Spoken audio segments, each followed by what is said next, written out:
Morning সবাইকে, কেমন আছো তোমরা সবাই? আশা করছি তোমরা সবাই ভালো আছো আর আমিও ভালো আছি। তো এই তো সকালবেলা রান্না বসিয়েছি, দেখতেই পাচ্ছ সয়াবিন রান্না করছি। আজকে হবে সয়াবিন, ভেজে নিচ্ছি এটাকে বয়েল করে জল চেপে ফেলে দিয়ে তারপরে একটু ভেজে নিচ্ছি।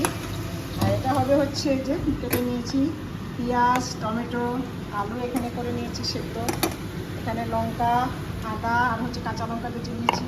এখানে রয়েছে হচ্ছে একটু মানে চর্বি রয়েছে, এটাও দেবো সয়াবিনে। আর এখানে করে ফেলেছি, এটা হচ্ছে কলার মোচা বানিয়েছি, এটা হয়েছে। এখানে ভাত রয়েছে, বাস এই তো আজকে রান্না হবে। থালা বেড়ে নিয়েছি, রেডি হয়ে গেছে সব কিছু রান্না বান্না। তো এই যে দেখতেই পাচ্ছ, যে যখন দেখিয়েছিলাম তোমাদেরকে সয়াবিনটা রান্না করছিলাম, তো এটা হচ্ছে মটনের চর্বি দিয়ে রান্না করেছি।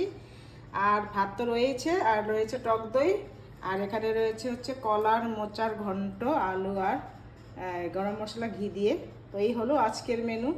তো কেমন হয়েছে একটু কমেন্ট করে জানিও আমাকে।